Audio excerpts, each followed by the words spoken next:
Président, messieurs les ministres, madame la présidente de la commission des affaires sociales, madame le rapporteur général, madame et monsieur les rapporteurs, mes chers collègues. Il y a toujours eu en France deux grandes familles politiques, les cigales et les fourmis. Les cigales promettent aux Français des droits sans savoir si la nation pourra les financer.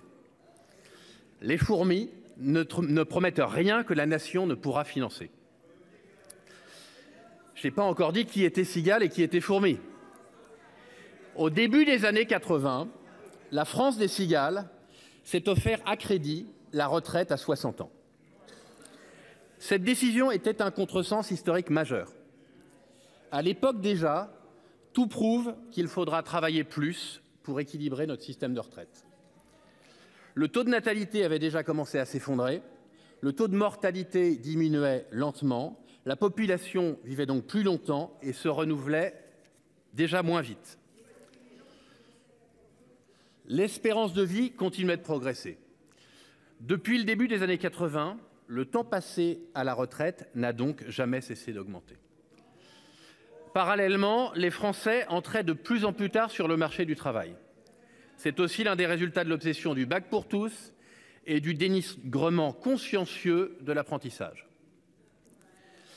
Mécaniquement, la proportion de retraités par rapport aux actifs a donc augmenté. En 1960, on comptait 4 actifs sur un retraité. Au début des années 80, on était à moins de 3 pour 1.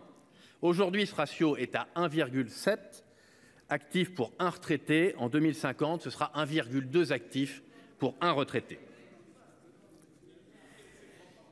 Il n'y a pas de politique qui vaille en dehors des réalités, disait le général de Gaulle. La politique du président Mitterrand fut exactement l'inverse, ignorer la réalité par calcul électoral.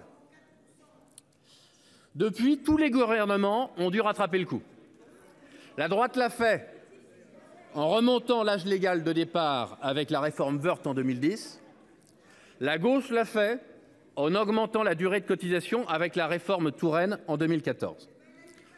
On le voit, le clivage politique entre les cigales et les fourmis ne correspond pas exactement au clivage gauche-droite.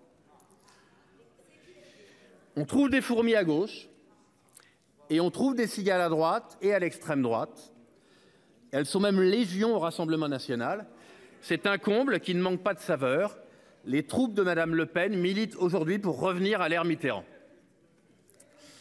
Les fourmis, elles, ont compris que l'équilibre financier de notre système de retraite par répartition est gravement compromis et qu'il faut agir pour le sauver. Mais sur ce point, là encore, mes chers collègues, il existe deux types de fourmis. Il y a les fourmis que je qualifierais de fourmis rouges. Les fourmis rouges pensent qu'il faut taxer davantage pour équilibrer le système. Elles oublient au passage, mes chères fourmis, que nous sommes déjà médaillés au championnat du monde des prélèvements obligatoires. Et puis il y a les autres fourmis, celles qui considèrent que la solution passe par une augmentation du temps de travail. Il semble qu'on en trouve plus à l'étranger qu'en France. Les Pays-Bas, l'Italie, l'Allemagne ou l'Espagne ont déjà décidé de repousser l'âge légal de départ à 67 ans. Confrontés aux mêmes tendances sociétales que nous, ces pays se sont simplement rendus à l'évidence. Il faut travailler plus pour équilibrer les comptes. Le report de l'âge légal à 64 ans est une mesure raisonnable, je dirais même une mesure de bon sens. Nous l'avons d'ailleurs déjà voté ici plusieurs fois, mes chers collègues.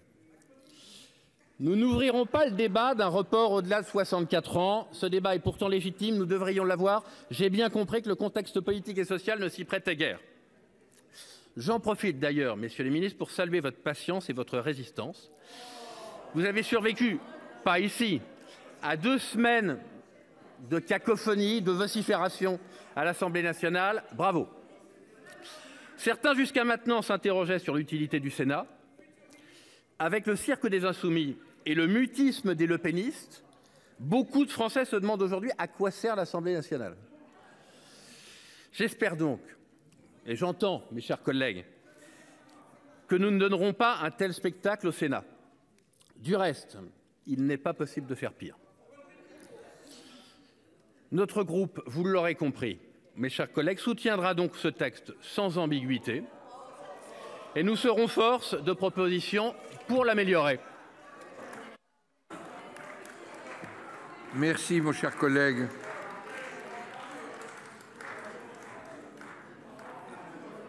La parole est à notre collègue